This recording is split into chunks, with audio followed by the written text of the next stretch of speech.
Good morning लोगोफोर बरायबाय नोंथांमोन साफ्रोमखौबो आंनि नैबे बर' फेमिलि ब्लगाव आरो आङो नैबे रंजालि बैसागुनि गाहाम हामलायनाय आरो अनसायनाय साफ्रोमनोबो आंनि गोसो गोरबोनिफ्राय आरो आंनि नखरनिफ्राय नोंथांमोननिसिमबो बावहरबाय दिनै बैसाग दाननि 1 अक्ट' आरो बे 1 अक्ट'आवनो आङो दिनै आंनि आंगो गामियाव आङो थांनो ओंखारदों आरो आङो बिनिनो नोंथांमोननो आङो भिडिअ दिन्थिलांगोन नायलांदो फाइनालि दायो जोङो थांनो ओंखारबाय नै बिमामोना रेडि जाबाय नै मामा बबाव थांगोन जोङो दा आबैलाहानाव फैदोब्रा खाथियाव एसे देखायनोसै दिन्थिनोसै बैसागोनि बारदै सिख्लाखौ नै बिदिनो गोथां थारमाने बैसाग दानाव जोंहा दंफां लाइफां गासिबो थारमाने मा होनना बुङो बिलाइ खिलिनानै गासिबो सोमखोर गोथां जायो नालाय बिदि देलायबाय आरो नै थांनोसै ना नै बिथिं जोंहा नै फिसाजो गिदिरानो जोंहा नै बिथिं मा होनना बुङो आंना फेमिलिया बेनो नैबे जाबाय फिसाजो गिदिरा नैबेनो ओमफ्राय आरो नैबे नैथि फिसाजो मोजां ने मामा अब्ला नायलांबाय थादो आरो ना फिसाजो गिदिरा दायो जोङो गामियाव थांनो ओंखारदों आरो ना गामियाव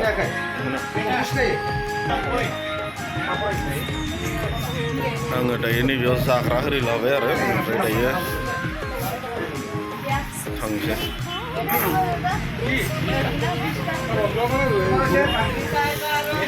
दखानाबो थारमाने बिहुनि थाखाय बिराद भिर जादों 10 टाका नङा नेखि 12 टाका थांबाय थानोसै किमान होसोलै 390 न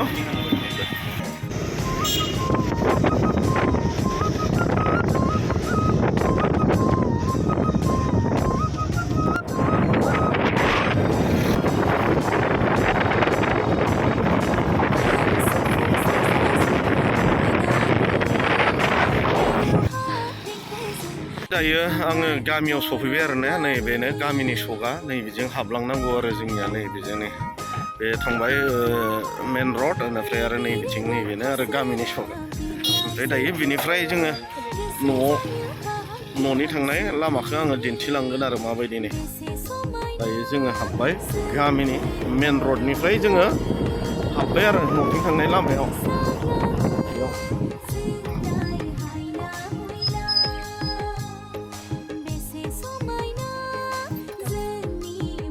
दिनै थारमाने बैसाग दाननि 1 तारिख नालाय बिदिनो थारमाने फ्लेग हस्टिं खालामगोन बिथांमोना बिहु गामसा बा बैसागो फालिखौ बिथांमोना खेरखेरा उरायगोन आरो नैबेनो जाहैबाय गामिनि मन्दिर आरो नैबेयाव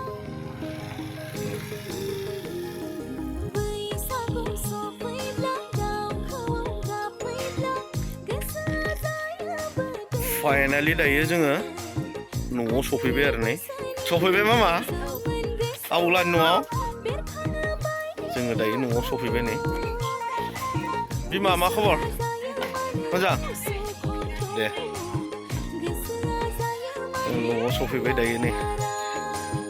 न'नि नुथाया नैबेनो नै गामिनि न' जायालै न'फोरानो बनायनो हायाखै नालाय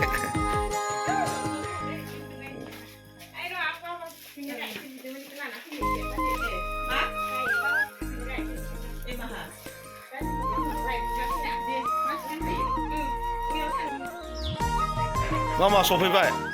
ओइ सफैबाय आउलानि न'आव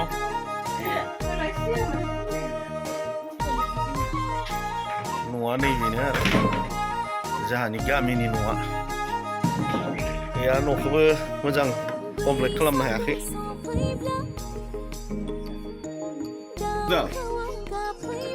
इयाव नाय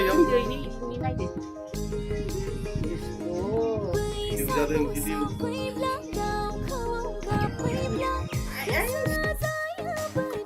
बैसागोनि नै सा लोंसै जोङो सा माइब्रा बिदैथ' गैया जाहैबाय नालाय साहाखौनो लोंसै आरो मेथाइ जाग्रोनोसै नै बिथिं नै नैबेयो जाहैबाय आइ ओमफ्राय नैबे जाहैबाय भागिन ना मा नाम बानायसो बिनानावनि फिसाला बेयो नै धेमाजिनिसो बिसोरो धेमाजि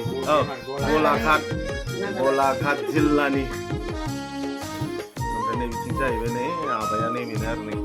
जाना बे आबा जाहैबाय ओमफ्राय नैबे आइ ओमफ्राय नै बिथिं जाहैबाय नै बिथिं जा प्रिन्सेस नै बिथिं जाहैबाय उजिखा बर' फिसाजो गिदिर मा खबर मामा ओइ माथो मबाइलाव बिराद बेस्थ'थार माथो नोंसोरो हा नै बे जाहैबाय आंनि बिसि दिनै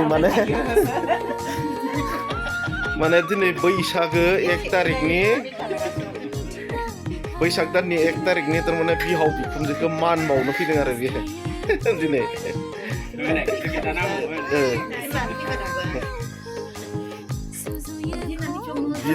बिनानाव उन्दैया दे नैबेयो आंनि बिनानाव उन्दै दा बियो गलाघाटआव हाबा जाहैबाय आरो ना दा न'आव दंफैयो आरो नैबे जोंथुनाखि उन्दै गथ' फिसा नुदोंमोन ना बे बिनानावनिनो फिसाला आरो बे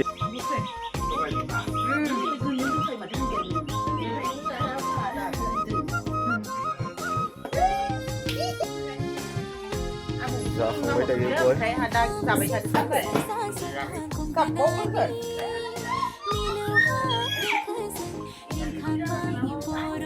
मा खबर ओइ मानाय मा खबर मोजां मा बेलाय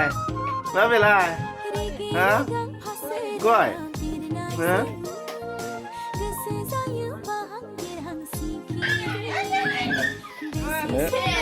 दिनै बैसागो 1 तारिखनि माने मान बावनो फैबाय आरो नै बिबै आरो बिबौखौनो फिसाजोफोरा दे